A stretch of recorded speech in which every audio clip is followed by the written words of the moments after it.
Hi all, cab ഡോക്ടറിൻ്റെ post market pre മാർക്കറ്റിലേക്ക് എല്ലാവർക്കും സ്വാഗതം. അപ്പോൾ കാത്തിരിക്കാനൊന്നുമില്ല, നമുക്ക് ആരെയും കാത്തിരിക്കേണ്ട കാര്യമില്ലല്ലോ, ഇല്ലേ? ഉള്ള കാര്യം ഉള്ളതുപോലെ പറയുക, പോവുക എന്നുള്ളത് മാത്രമേ ഉള്ളൂ.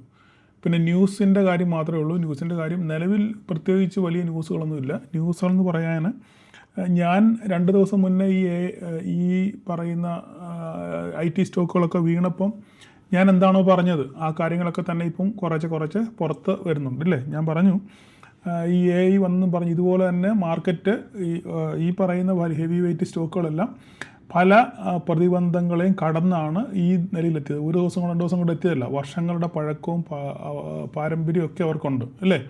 അപ്പോൾ അതൊക്കെ താണ്ടിയാണ് ഈ പറഞ്ഞ ഇൻഫോസിസ് ആയാലും TCS ആയാലും ഇവിടെയൊക്കെ എത്തിയത്. അപ്പോൾ ഇതിനിടയിൽ ഇവരുടെ ഈ ജൈത്രയാത്രയ്ക്കിടയിൽ ഇതുപോലെ പല പ്രതിബന്ധങ്ങളും ഉണ്ടായിട്ടുണ്ട്. അന്നൊക്കെ ഇവർ കമ്പനി കൂട്ടി പോവുകയാണോ ചെയ്തത്? അല്ല, അതിനെ ഓവർകം ചെയ്യാൻ വേണ്ടിയുള്ള പുതിയ സെറ്റപ്പുകൾ അവരെന്ത് ചെയ്യും? അവർ കണ്ടുപിടിച്ചുകൊണ്ടിരിക്കും. അപ്പോൾ ഇന്ന് TCSൻ്റെ CEO എന്താണ് പറഞ്ഞത്? അപ്പോൾ പലരുടെയും ഒരു തെറ്റിദ്ധാരണയായിരുന്നു AI വരുമ്പോൾ ശരി സമ്മതിച്ചു, കുറച്ച് പിന്നെ സ്റ്റാഫിനെ കട്ട് ചെയ്യേണ്ടി വരും, ശരിയാണ് എന്ന് പറഞ്ഞ് ഉള്ള കമ്പനിയിലുള്ള എല്ലാവരെയും പറഞ്ഞു വിടുന്നതാണോ? അല്ല. അപ്പോൾ ഇന്നിപ്പം TCSൻ്റെ CEO പറഞ്ഞു ഒരിക്കലും അങ്ങനൊരു സ്റ്റാഫ് കട്ട് ഓഫ് വരത്തില്ല, പകരം പ്രൊഡക്ടിവിറ്റി കൂട്ടും. AIയെ പിന്നെ കൂടുതൽ AI വെച്ചിട്ട് അവർ പ്രൊഡക്ടിവിറ്റി കൂട്ടും, അപ്പോൾ കമ്പനിയുടെ ഔട്ട്പുട്ട് കൂടും, അപ്പോൾ അങ്ങനെ ലാഭം ഉണ്ടാകും. അല്ലാതെ ഇതുകൊണ്ട് ഒരിക്കലും വലിയ പ്രശ്നങ്ങളൊന്നും ഉണ്ടാകത്തില്ല. പ്രശ്നങ്ങൾ ഉണ്ടാകത്തില്ല എന്നുള്ളതല്ല, പ്രശ്നങ്ങളുണ്ടാകും, കുറച്ച് പേരുടെ ജോലിയൊക്കെ പോകും.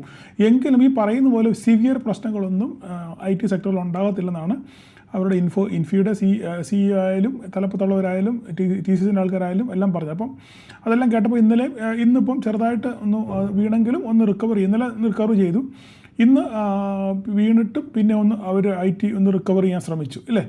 അപ്പം ഞാൻ പറഞ്ഞല്ലോ, ഇത് അന്നേരപ്പം കേൾക്കുന്ന ഒരു എന്താ പറയുന്നത്, ഒരു പെട്ടെന്നൊരു പാനിക് സിറ്റുവേഷൻ ഉണ്ടാകുമ്പോൾ ഒരു സെൽ ഓഫ് എന്നുള്ളതല്ലാതെ ഇത് മൊത്തത്തിൽ അങ്ങ് താഴെ പോവോ അല്ലെങ്കിൽ അങ്ങ് കമ്പനി മുടിഞ്ഞു പോവോ അങ്ങനെയൊന്നും സംഭവിക്കത്തില്ല. അങ്ങനെയുള്ള കാര്യങ്ങളൊന്നുമില്ല. ഇതൊക്കെ ഓൾറെഡി നേരത്തെ ഞാൻ പറഞ്ഞതാണ്.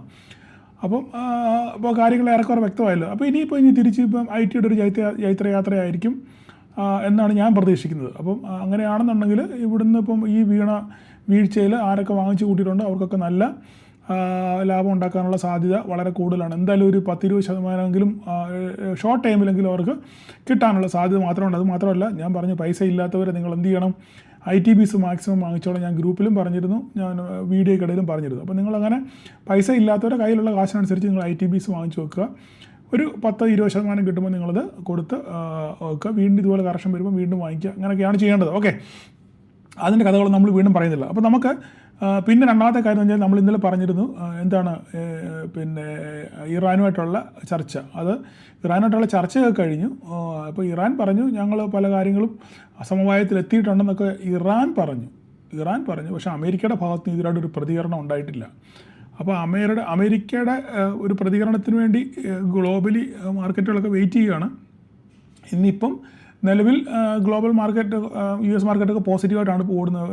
ഡൗ ജോൺസ് പ്രാവശ്യം ഫ്യൂച്ചർ 200 പോയിൻ്റൊക്കെ പ്ലസ്സിലാണ് ഇപ്പോൾ ഓടിക്കൊണ്ടിരിക്കുന്നത്. രാത്രി ഇനി എന്ത് സംഭവിക്കും എന്നുള്ളത് കണ്ടറിയണം. ഇനിയിപ്പം അണ്ണൻ എന്തെങ്കിലും വാതുറന്ന് പറയുമ്പം ഇനി എന്താണെന്നുള്ളതൊക്കെ നമുക്ക് കണ്ടറിയാം. എനിവേ ഈ ആഴ്ച മന്ത്ലി എക്സ്പയറിയാണ്.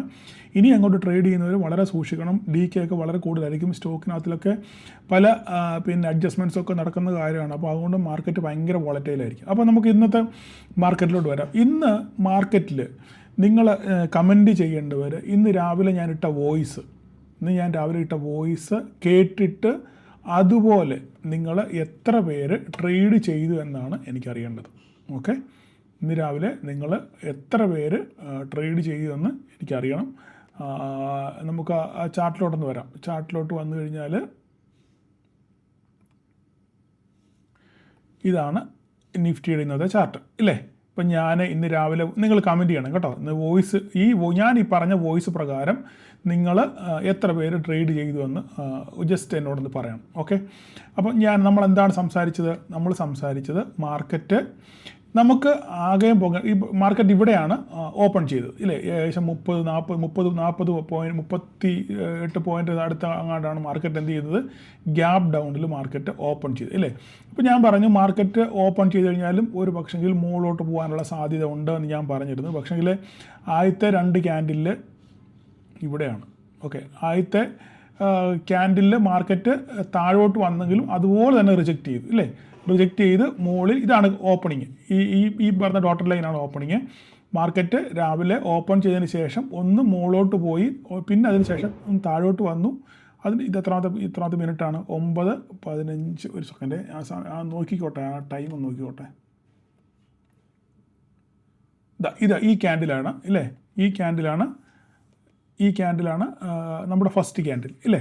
ഈ ഫസ്റ്റ് ക്യാൻഡിൽ ഞാൻ പറഞ്ഞു മാർക്കറ്റ് ഒന്ന് മേലോട്ട് പോകാനുള്ള സാധ്യതയായിരിക്കും കൂടുതൽ എന്ന് ഞാൻ പറഞ്ഞു. പക്ഷേ ഉറപ്പില്ലയെന്ന് പറഞ്ഞു. പക്ഷേ മാർക്കറ്റ് താഴോട്ട് നിന്ന് റിജക്റ്റ് ചെയ്ത്. പക്ഷേങ്കിൽ സെൻറ്റിമെൻറ്റ്സ് നോക്കിക്കഴിഞ്ഞാൽ മാർക്കറ്റ് നമുക്ക് അങ്ങനെ വലിയ മുകളിലോട്ട് പോകാൻ ശ്രമിച്ചു. മാർക്കറ്റ് ഒന്ന് താഴോട്ട് വന്നു, മുകളിലോട്ട് പോകാൻ ശ്രമിച്ചെങ്കിൽ നമ്മുടെ ഈ ലൈൻ, ഈ 752 എന്ന് പറയുന്ന ഓപ്പണിംഗ് ലൈൻ തട്ടി മാർക്കറ്റ് തിരിച്ചു വന്നു. അപ്പോൾ ഞാൻ പറഞ്ഞിരുന്നു നമുക്ക് ഇതിപ്പോൾ ഇവിടെ എന്ത് സംഭവിച്ചാലും ഒരു 5 മിനിറ്റിൽ എങ്ങോട്ട് പോയാലും ഞാൻ പറഞ്ഞു നിങ്ങൾക്ക് ട്രേഡ് ഉള്ളത് 2 ഏരിയയിലാണ്. ഒന്നുകിൽ 817 ഇല്ലെങ്കിൽ 687. ഈ 2 പോയിന്റിൽ മാത്രമേ നിങ്ങൾക്ക് ട്രേഡ് ഉള്ളൂ. ഞാൻ തീർത്ത് പറഞ്ഞു. ഇത് ഇവിടെ വരാതെ നിങ്ങൾ ട്രേഡിന് തുനിയരുതെന്ന് ഞാൻ വളരെ ക്ലിയർ ആയിട്ട് പറഞ്ഞു. സത്യവും കള്ളവോ നിങ്ങൾ തന്നെ പറയും.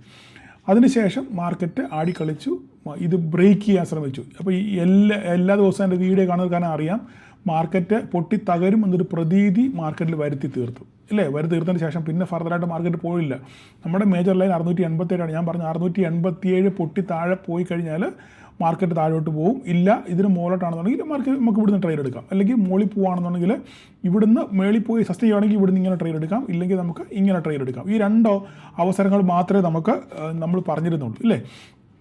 മാർക്കറ്റ് പൊട്ടി ആദ്യം ഒരു ക്യാൻഡിൽ കൊണ്ട്, 2 ക്യാൻഡിൽ കൊണ്ട്, 3 ക്യാൻഡിൽ കൊണ്ട് ഭയങ്കരമായിട്ട് ഒരു ബെയറിഷ് സെൻറ്റിമെൻറ്റ്സ് മൂഡ് വരുത്തി തീർത്തു മാർക്കറ്റിൽ. ഇതൊക്കെ നമ്മൾ സ്ഥിരമായിട്ട് കാണുന്നതാണ്. അപ്പം സ്ഥിരമായിട്ട് കാണുന്നവർക്കൊന്നും ഇതൊരു വലിയ വിഷയമല്ല ഇല്ലേ? മാർക്കറ്റ് നമ്മുടെ ഈ പോയിന്റ് 687 എന്ന് പറഞ്ഞ പോയിന്റ് ഡിസിസീവായിട്ട് ബ്രേക്ക് ചെയ്തു ഇല്ലേ? ബ്രേക്ക് ചെയ്തതിന് ശേഷം എന്താ സംഭവിച്ചത്? പിന്നുണ്ടായ ക്യാൻഡിലുകളൊക്കെ നിങ്ങൾ സൂക്ഷിച്ച് നോക്കിക്കഴിഞ്ഞാൽ എല്ലാ ദിവസവും എന്നെ ശ്രദ്ധിക്കുന്നവർക്കാണെങ്കിൽ അല്ലെങ്കിൽ ചാർട്ടുകൾ വായിച്ച് നടക്കാൻ അറിയാം, ഈ ഒരു ഏരിയ കണ്ടാൽ നിങ്ങൾക്ക് കാര്യം മനസ്സിലാവും. എന്താണ്? ഒരിക്കൽ പോലും മാർക്കറ്റ് താഴോട്ട് വീഴാൻ ആഗ്രഹിക്കുന്നില്ല. ഇതാണ് ഓരോ ക്യാൻഡിലുകൾ അതാ സൂചിപ്പിക്കുന്നത് ഇല്ലേ? എന്തുമാത്രം വീക്കുണ്ടെന്ന് നോക്കി. എപ്പോഴും മാർക്കറ്റ് താഴോട്ട് കഴിഞ്ഞാലും റിജക്റ്റ് ചെയ്ത് പോകാനാണ് മാർക്കറ്റ് ശ്രമിക്കുന്നത്. നിങ്ങൾക്ക് കണ്ടാൽ മനസ്സിലാവും അല്ലേ? ഓരോ ക്യാൻഡിലും റിജക്ഷൻ ക്യാൻഡിലുകളാണ്. അപ്പോൾ ഇതിനർത്ഥം എന്താണ്? മാർക്കറ്റ് ഇവിടെ താഴോട്ട് പോകാൻ മാർക്കറ്റ് ഇനി ആഗ്രഹമില്ല, അല്ലെങ്കിൽ മാർക്കറ്റ് താഴോട്ട് പോകാൻ ആഗ്രഹിക്കുന്നില്ല. മാർക്കറ്റ് ഇവിടുന്ന് മുകളിലോട്ട് പോകാനുള്ള സാധ്യത. പക്ഷേ നമുക്ക് കൺഫർമേഷൻ ഇല്ല. കൺഫർമേഷൻ നമുക്ക് വേണമെങ്കിൽ എന്ത് ചെയ്യണം? ഇതിൻ്റെ മുകളിൽ നമുക്ക് ക്ലോസിങ് കിട്ടിയെങ്കിൽ മാത്രമേ നമുക്ക് ഒരു കൺഫർമേഷൻ ഉള്ളൂ. ഓക്കെ, അതിനുശേഷം മാർക്കറ്റ് പതുക്കെ എന്ത് ചെയ്തു? നടന്ന് കയറി ഈ ഒരു പക്ഷെങ്കിൽ ഇവിടെ ഈ ക്യാൻഡിൽ ട്രേഡ് എടുത്തവർ കാണുമായിരിക്കാം. എടുത്തവരുണ്ടെന്നുണ്ടെങ്കിൽ അവർ ഹോൾഡ് ചെയ്തവർക്ക് ഒരിക്കലും അവരുടെ സ്റ്റോപ്പ് ലോസ് അടിച്ചിട്ടില്ല. എന്താ കാര്യം? ഒരിക്കലും ഇതിൻ്റെ താഴെ വിക്ക് ക്ലോസ് ചെയ്തിട്ടുണ്ടോ? എങ്ങും വിക്ക് ക്ലോസ് ചെയ്തിട്ടില്ല. പലരും ഇവിടെ ട്രേഡ് എടുത്ത് SL അടിച്ചവരുണ്ട്. ആ SL അടിച്ചവർക്ക് എന്താണ്? ക്ലോസിങ് ബേസിസിൽ അവർ അല്ലെങ്കിൽ ആ ക്യാൻഡിൽ ഒന്ന് ക്ലോസ് ചെയ്യാൻ വേണ്ടി വെയിറ്റ് ചെയ്തില്ല. അതുകൊണ്ടാണ് അവരുടെ SL അടിച്ചത്. ശരിയോ തെറ്റോ ഞാൻ പറയൂ. നമ്മുടെ പ്രൈസ് ആക്ഷൻ വീഡിയോയും പ്രൈസ് ആക്ഷൻ സീരീസും പ്രകാരം എന്താ സംഭവിച്ചത്? മാർക്കറ്റ് ക്ലോസിങ് നമുക്ക് വന്നിട്ടില്ല ഇല്ല. ഈ ലൈനിന് ഇതിന് താഴെ നമുക്കൊരു ക്ലോസിങ് കിട്ടിയിട്ടില്ല. മാർക്കറ്റ് ഇവിടുന്ന് റിജക്റ്റ് ചെയ്യുമായിരുന്നു. അപ്പം ഒന്നുകിൽ നിങ്ങൾ ഇവിടെ ട്രേഡ് എടുത്തവർ ഹോൾഡ് ചെയ്ത് കഴിഞ്ഞിരുന്നെങ്കിൽ നിങ്ങൾക്ക് ഈ ഒരു ക്യാപ്ചർ കിട്ടിക്കാണും. ഇല്ല, ഇതിൻ്റെ കൺഫർമേഷന് വേണ്ടി വെയിറ്റ് ചെയ്തു, വീണ്ടും റീടെസ്റ്റ് ചെയ്ത് വന്നതിന് ശേഷം വീണ്ടും ഒരു ബുള്ളിഷ് ക്യാൻഡിലുള്ള ഈ ക്യാൻഡിലും ട്രേഡ് ഉണ്ട്. ഈ ക്യാൻഡിലിൽ നമുക്ക് ട്രേഡ് ഉണ്ട്. ഇവിടെ ട്രേഡ് എടുക്കാത്തവർക്ക് ഈ ഒരു ക്യാൻഡിൽ ട്രേഡ് എടുത്ത് കാണും ഇല്ലേ? ഒരു 5 മിനിറ്റിൻ്റെ ഫുൾ ക്യാൻഡിൽ നമുക്ക് ഇവിടെ കിട്ടി ഇല്ലേ? ആ ട്രേഡ് എടുത്തവർക്കും സ്റ്റോപ്പ് ലോസ് ഒരിക്കലും അടിച്ചിട്ടുണ്ടോ? ഇല്ല. കാരണം എന്താണ്? ഇതിന് താഴെ ക്ലോസിങ് ഇല്ല. മാർക്കറ്റ് വന്ന് റീടെസ്റ്റ് ചെയ്തിട്ട് വന്ന് നല്ല രീതിയിൽ റാലി നടത്തി കറക്റ്റ് മാർക്കറ്റ് ഓപ്പണിങ്ങിൽ വന്ന് തട്ടി അവിടെ നിന്നു. ശരിയോ തെറ്റോ നിങ്ങൾ പറയൂ. അപ്പം നിങ്ങൾക്കപ്പം നമുക്കവിടെ ട്രേഡുള്ള എവിടെയായിരുന്നു? ഇവിടെയാണ് ഇല്ലേ? ഞാൻ പറഞ്ഞു മാർക്കറ്റ് ഇവിടെ വന്ന് തട്ടി തിരിച്ച് കയറുവാണെങ്കിൽ നമുക്കിവിടെ ട്രേഡ് ഉണ്ട് ഇല്ലേ? ഒന്നുകിൽ ഇത് ബ്രേക്ക് ചെയ്ത് താഴെ പോകണം, അല്ലെങ്കിൽ ഇവിടെ വന്ന് തട്ടി തിരിച്ച് കയറി പോകണം ഇല്ലേ? 2 സിനാരിയോയിൽ മാത്രമേ ട്രേഡ് ഉള്ളൂ. പിന്നെ നമുക്ക് അടുത്ത ട്രേഡുള്ള ഇവിടെയാണ്. ഇവിടെ ഇത് ബ്രേക്ക് ചെയ്ത് മുകളിലോട്ട് പോയി സസ്റ്റെയിൻ ചെയ്യുകയാണെന്നുണ്ടെങ്കിൽ നമുക്കിവിടെ മുകളിലോട്ട് ട്രേഡ് ഉണ്ട്. ഇല്ലെങ്കിൽ ഇവിടെ തട്ടി തിരിച്ച് താഴോട്ട് വരും. പക്ഷേ നമുക്ക് ഇവിടെ ട്രേഡ് ഒന്നും കിട്ടിയില്ല, അവസരങ്ങളൊന്നും ഇല്ലായിരുന്നു. മാർക്കറ്റ് ഇവിടുന്ന് കറക്റ്റ് അടുത്ത പോയിന്റ് വരും. നമ്മുടെ കൃത്യമായി മാർക്കറ്റ് ക്ലോസ് ചെയ്തിരിക്കുന്നത് നമ്മുടെ ലൈനിലാണ് ക്ലോസ് ചെയ്യുക. 817 നമ്മുടെ ലൈന്. മാർക്കറ്റ് ക്ലോസ് ചെയ്തിരിക്കുന്നത് 819 അല്ലേ? കറക്റ്റ് ആ ലൈനിൽ തന്നെയാണ് മാർക്കറ്റ് ക്ലോസ് ചെയ്തേക്കുന്നത്. നമ്മുടെ ലെവലിൽ തന്നെ ഈ കൃത്യമായി നമ്മുടെ ലെവൽ 1 സപ്പോർട്ട് എടുത്തു. അടുത്ത ലെവലിൽ മാർക്കറ്റ് ക്ലോസ് ചെയ്തു. ഏകദേശം 130 പോയിൻറ്റിൻ്റെ റാലി 130 പോയിൻറ്റിൻ്റെ റാലി നമുക്ക് ഇവിടുന്ന് ഇവിടം വരെ കിട്ടി. ഇല്ലെങ്കിൽ 130 വേണ്ട, ഒരു 50 പോയിൻറ്റ് നിങ്ങൾക്ക് പിടിക്കാൻ പറ്റി കാണുമോ? ഓക്കെ, നിങ്ങളത് കമൻറ്റ് ചെയ്യുക. അപ്പം കൃത്യമായി നമുക്ക് ഇന്ന് ട്രേഡ് എടുക്കാൻ വേണ്ടിയുള്ള മാനദണ്ഡം കൃത്യമായിട്ടുണ്ടായിരുന്നു. അപ്പോൾ എത്ര പേര് ആ ഓപ്പർച്യൂണിറ്റി യൂട്ടിലൈസ് ചെയ്യുന്നുള്ളത് നിങ്ങൾ കമൻറ്റ് ചെയ്യുക. ഓക്കെ, അപ്പോൾ ഇനിയിപ്പോൾ എന്താണ് സംഭവിക്കാൻ പോകുന്നത്, നാളെ ഇനി എന്താ സംഭവിക്കാൻ പോകുന്നത്? നാളെ ഇപ്പോൾ നിലവിൽ മാർക്കറ്റ് ഒരു ബുള്ളിഷ് സ്ട്രക്ചറിലാണ് നിൽക്കുന്ന മാർക്കറ്റ്. ഓക്കെ, നമ്മൾ ഗ്രൂപ്പിൽ ഓപ്പൺ ഇൻട്രസ്റ്റിൻ്റെ ചാർട്ടൊക്കെ ഇട്ട് കറക്റ്റായിട്ട് അനലൈസ് ചെയ്തായിരുന്നു. പതിയെ പുട്ട് സൈഡിൽ ഓപ്പൺ ഇൻട്രസ്റ്റ് കൂടി വരുന്നു. അതിനനുസരിച്ച് നമ്മുടെ മാർക്കറ്റും ആ വഴിക്ക് തന്നെ മാർക്കറ്റ് പോയി. അപ്പോൾ ഇനിയിപ്പോൾ നമ്മളിപ്പോൾ എന്താ നോക്കാൻ പോകും, ഇപ്പം നിലവിൽ നോക്കിക്കഴിഞ്ഞാൽ US മാർക്കറ്റ് 235 പോയിൻറ്റ് പ്ലസ്സിലാണ് ഓടിക്കൊണ്ടിരിക്കുന്നത്. രാത്രി ഇനി എന്തെങ്കിലും, അപ്പോൾ ഈ ഒരു പച്ചയിലാണ് നമ്മൾ കയറി പോയിക്കൊണ്ടിരുന്നത്. ഏതെങ്കിലും കാരണവശാൽ അമേരിക്കൻ മാർക്കറ്റിൽ പൊട്ടലുണ്ടായി കഴിഞ്ഞാൽ അതിൻ്റെ തിക്തഫലം നമ്മളും അനുഭവിക്കേണ്ടി വരും എന്നുള്ള കാര്യത്തിൽ യാതൊരു തർക്കവുമില്ല. അപ്പം ഇപ്പോൾ നമ്മൾ ഈ കാണുന്ന ഒന്നുമല്ല സീന്, രാത്രി ആകുമ്പോഴേ നമുക്ക് കറക്റ്റ് കാര്യം അറിയാം. ഇന്നലെ കണ്ടോ നിങ്ങൾ, US മാർക്കറ്റ് റോളർ കോസ്റ്റർ ആയിരുന്നു ഇല്ലേ? 250 പോയിൻറ്റ് മുകളിലോട്ട് പോകുന്നു, 250 താഴോട്ട് വരുന്നു, വീണ്ടും 250 മുകളിലോട്ട് പോകുന്നു, 250 താഴോട്ട് വരുന്നു. കാരണം അൺസർട്ടനിറ്റിയാണ് മാർക്കറ്റിൽ. ഓക്കെ, അതുകൊണ്ട് കൃത്യമായി എൻട്രി കിട്ടിയാൽ മാത്രം നിങ്ങൾ ട്രേഡ് എടുക്കാൻ ശ്രമിക്കുക. ഇപ്പോൾ നിങ്ങൾ നോക്കിക്കേ, ഞാൻ നിങ്ങളോടൊരു കാര്യം പറയാം. നിങ്ങൾ കൃത്യമായി നിങ്ങൾ സ്വന്തമായിട്ട് നിങ്ങൾ ട്രേഡ് എടുക്കാൻ പഠിക്കുക. സ്വന്തമായിട്ട് നിങ്ങൾ ട്രേഡ് എടുത്ത് പഠിക്കാൻ ശ്രമിക്കുക. ഇപ്പോൾ ഇന്ന് ധാരാളം നമ്മുടെ ഇതിന് താഴെ കമൻറ്റ് എഴുതുന്നവരും പേഴ്സണായിട്ട് ധാരാളം ആൾക്കാർ മെസ്സേജ് അയക്കുന്നുണ്ട്. സ്വന്തമായിട്ട് ട്രേഡ് എടുക്കാൻ അവരിപ്പോൾ പരിശീലിച്ച് വരികയാണ്. അപ്പോൾ അതിൻ്റെ ഒരു സുഖം എന്ന് പറഞ്ഞു കഴിഞ്ഞാൽ നിങ്ങൾക്ക് അത് പറഞ്ഞറിയിക്കാൻ പറ്റത്തില്ല. സ്വന്തമായിട്ട് ട്രേഡ് ചെയ്ത് കാത്തിരുന്ന ഒരു എൻട്രി കണ്ടുപിടിച്ച് കൃത്യമായി ആ എൻട്രിയിൽ കയറി എക്സിറ്റിൽ ഇറങ്ങി പ്രോഫിറ്റിൽ ഇറങ്ങുമ്പം കിട്ടുന്ന നിങ്ങൾക്കൊരു ആത്മസുഖം, അല്ലെങ്കിൽ ഒരു മനസ്സുഖം ഉണ്ടല്ലോ, അല്ലെങ്കിൽ നിങ്ങൾ ഇത്രയും നാളും ട്രേഡിംഗ് ലൈഫിൽ ഒരു അനുഭവിക്കാത്ത ഒരു ആനന്ദം, ആ ഒരു ആനന്ദത്തിലേക്ക് നിങ്ങൾ വരണം. അല്ലാതെ കോള് വാങ്ങിച്ചും പുട്ട് വാങ്ങിച്ചും നിങ്ങൾക്ക് ഒരിക്കലും സ്റ്റോക്ക് മാർക്കറ്റ് രക്ഷപ്പെടാൻ പറ്റത്തില്ല. വളരെ തീർത്ത് നിങ്ങൾ വേണമെങ്കിൽ നിങ്ങളുടെ ഡയറിയിൽ എഴുതി വെച്ചോ, അല്ല ഞാൻ പ്രോമിസറി നോട്ട് എഴുതി ഒപ്പിട്ട് തരാം. ഒരിക്കലും നിങ്ങൾക്ക് മറ്റൊരാളിൽ നിന്ന് കോൾ എടുത്ത് സ്റ്റോക്ക് മാർക്കറ്റിൽ അല്ലെങ്കിൽ നിങ്ങളുടെ ട്രേഡിംഗ് ലൈഫ് വിജയിപ്പിക്കാൻ പറ്റത്തില്ല. എഴുതി വെച്ചു. നിങ്ങൾ കോൾ എടുക്കുന്നവരെയും പുട്ടെടുക്കുന്നവരെയും അല്ലെ ഇത് മേടിക്കുന്നവരെയും ഞാൻ കുറ്റം പറയുകയല്ല, അതൊക്കെ നിങ്ങളുടെ സ്വന്തം ഇഷ്ടമാണ്. പക്ഷേ ഞാൻ നിങ്ങളോട് അസന്നിഗ്ധമായിട്ട് പറയുന്നു, നിങ്ങൾക്കൊരിക്കലും നിങ്ങൾക്ക് ഒരു മെൻറ്റർ ഓക്കെ, നോ പ്രോബ്ലം. അല്ല നിങ്ങൾക്ക് എന്തെങ്കിലും അബദ്ധം പറ്റിയാൽ അത് ഗൈഡ് ചെയ്യാൻ ഒരാൾ അത് ഓക്കെ. പക്ഷെങ്കിൽ നിങ്ങൾ സിയും പിയും ഒരാളുടെ കയ്യിൽ നിന്ന് വാങ്ങിച്ച് ട്രേഡിംഗ് ജീവിതത്തിൽ നിങ്ങൾക്ക് രക്ഷപ്പെടാവുന്ന നിങ്ങൾ സ്വപ്നേന വിചാരിക്കേണ്ട, നടക്കത്തില്ല. അതിൻ്റെ ബെസ്റ്റ് എക്സാമ്പിളാണ് ഞാൻ ഇവിടെ ഇരിക്കുന്നത്. ഞാൻ നിങ്ങളോട് പല പ്രാവശ്യം പറഞ്ഞിട്ടുണ്ട്, 10,000 രൂപ ഒരു മാസം 10,000 രൂപ വരെ കൊടുത്ത് കോള് വാങ്ങിച്ച ആളാണ് ഞാൻ. മനസ്സിലായില്ലേ? 10,000, 5,000, 2,999, 2,000, 599 ഒക്കെ കൊടുത്ത് ഞാൻ കോള് വാങ്ങിച്ചിട്ടുള്ളതാണ്. പക്ഷേങ്കിൽ 1-2 പ്രാവശ്യം ചിലപ്പം ഒത്തൊന്നും ഇരിക്കും. പക്ഷേങ്കിൽ നിങ്ങൾക്ക് ഒരിക്കലും നിങ്ങൾക്ക് വിജയിക്കാൻ പറ്റത്തില്ല. നിങ്ങൾ എഴുതി വെച്ചു. ഞാൻ ഈ പറഞ്ഞ ഒരു പക്ഷേ നിങ്ങൾക്ക് തർക്കങ്ങളുണ്ടാകാം. പക്ഷേങ്കിൽ നിങ്ങൾക്ക് നിങ്ങളുടെ ട്രേഡിങ് ആദ്യം നിങ്ങൾ എന്താ ചെയ്യേണ്ടത്, നിങ്ങൾക്ക് നിങ്ങളെ തന്നെ വിശ്വാസം വരണം. മനസ്സിലായി പറഞ്ഞേ?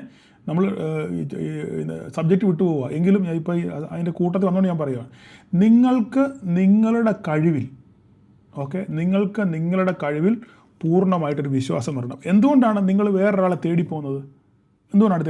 നിങ്ങൾക്കൊരു കോളോ അല്ലെ സ്ട്രൈക്കോ തപ്പി നിങ്ങൾ വേറൊരാളെ തേടി പോകുന്നത് എന്തുകൊണ്ടാണ്? നിങ്ങൾക്ക് സ്വയം നിങ്ങളിൽ വിശ്വാസം ഇല്ലാത്തതുകൊണ്ട്. സത്യമോ തെറ്റ്, ഞാൻ എടുക്കുന്നത് തെറ്റിപ്പോവോ, ഞാൻ എടുക്കുന്നത് ശരിയാണോ റൈറ്റാണോ, അപ്പോൾ ആളുടെ നിന്ന് മേടിക്കുവാണെങ്കിൽ ആൾ കറക്റ്റായിട്ട് നോക്കി പറയുമല്ലോ. എത്ര നാൾ നിങ്ങളങ്ങനെ വാങ്ങിക്കും? ഒരു ദിവസം ഈ ആളില്ലെങ്കിലോ, അല്ല ഒരു ദിവസം ഈ ആൾക്ക് വരാൻ പറ്റിയില്ലെങ്കിലോ, ഈ ആൾ തട്ടിപ്പോയാലോ നിങ്ങളെന്ത് ചെയ്യും? പറയൂ, നിങ്ങളെന്ത് ചെയ്യും? അപ്പം അതുകൊണ്ട് നിങ്ങൾ ആദ്യം നിങ്ങളെ തന്നെ വിശ്വസിക്കാൻ ശ്രമിക്കുക. നിങ്ങളുടെ കഴിവിൽ വിശ്വാസം അർപ്പിക്കുക. അങ്ങനെ വിശ്വാസം അർപ്പിക്കണമെങ്കിൽ നിങ്ങൾക്ക് എന്ത് വേണം? പഠിക്കണം.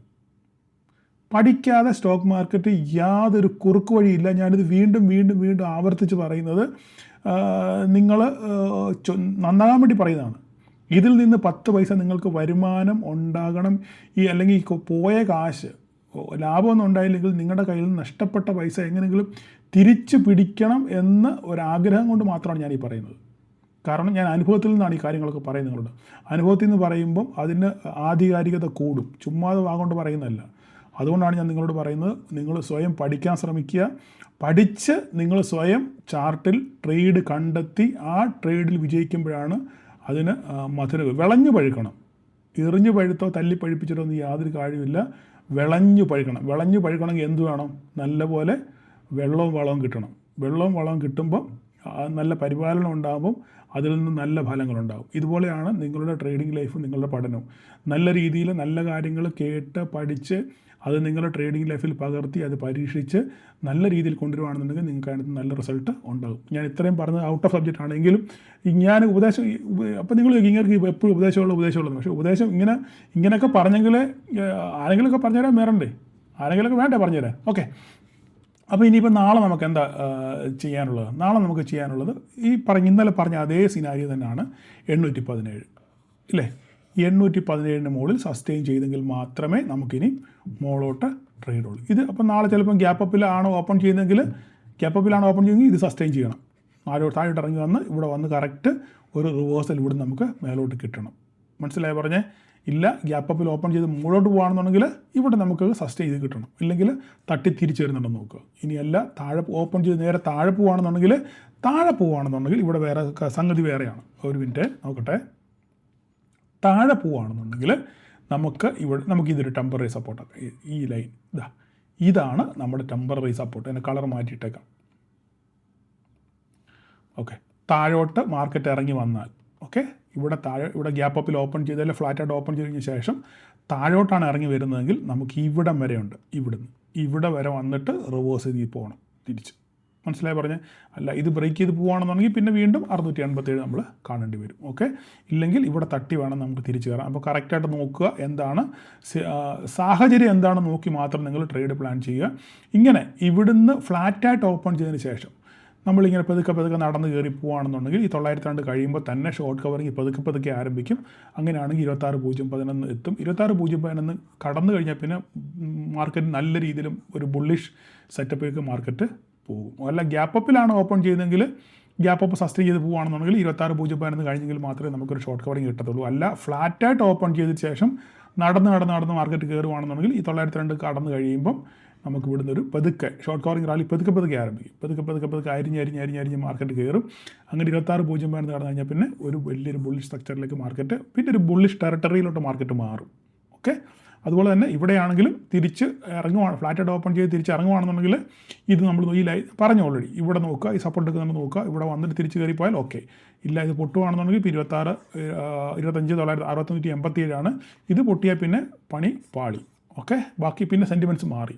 അപ്പോൾ ഇത്രയാണ് ഇന്നത്തെ നമുക്ക് പറയാനുള്ള കാര്യം, നാളത്തേക്കുള്ള കാര്യം. ഇനിയിപ്പോൾ നമുക്ക് വേറെ ഒന്നുമില്ല. നമുക്കിവിടെ പറയാനുള്ളത് റിലയൻസ് ഇന്ന് പെർഫോം ചെയ്തു. ഇന്നലെ വീണു, അതിനനുസരിച്ച് ഇന്ന് ലാസ്റ്റ് മൊമെൻറ്റിൽ റിലയൻസ് പെർഫോം ചെയ്തു. റിലയൻസിൻ്റെ പച്ചയിൽ മാത്രമാണ് ഇന്ന് നിഫ്റ്റി കയറിപ്പോയത്. ബാക്കി എല്ലാവരും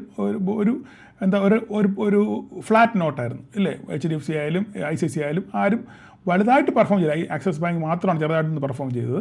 അപ്പോൾ ഇവരാരും പിടിച്ചു നിന്ന് നെഗറ്റീവിലോട്ട് പോയെങ്കിലും അവർ നോക്കി HDFC താഴോട്ട് പോയെങ്കിലും പിന്നെ ആ ഫ്ലാറ്റായിട്ട് വന്ന് ഓപ്പൺ ചെയ്തു, ഫ്ലാറ്റായിട്ട് വന്ന് ക്ലോസ് ചെയ്തു. അതുകൊണ്ട് ആ പിടിച്ചു നിന്നു ബാങ്ക് നിഫ്റ്റി.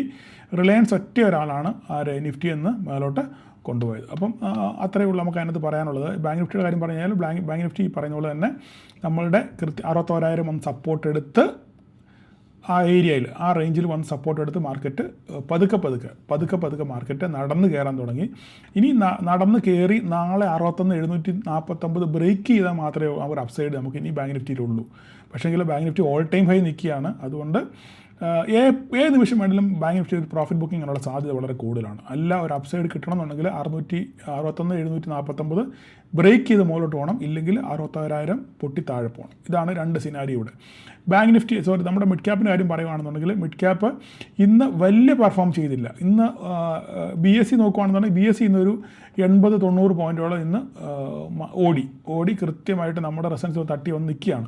പക്ഷേ എന്നിട്ടും ഇത്രയും BSE 180 പോയിൻറ്റ് പെർഫോം ചെയ്തിട്ടും എന്തുകൊണ്ട് മിഡ് ക്യാപ്പ് പറന്നില്ലെന്ന് വെച്ച് കഴിഞ്ഞാൽ ഹീറോ മോട്ടോകോപ്പ് നെഗറ്റീവായിരുന്നു. കണ്ടോ? പോസിറ്റീവ് നോട്ടിൽ ഓപ്പൺ ചെയ്തതിന് ശേഷം നേരെ ഒരു പ്രോഫിറ്റ് ബുക്കിംഗ് ഉണ്ടായി. അപ്പോൾ അതിൻ്റെ ഒരു പ്രോഫിറ്റ് ബുക്കിങ്ങും ഒരു നെഗറ്റീവ്സുമാണ് BSE ആയിട്ട് താരതമ്യം ചെയ്യുമ്പോൾ ചെറിയൊരു പോസിറ്റീവ് മാത്രമേ ഉള്ളൂ.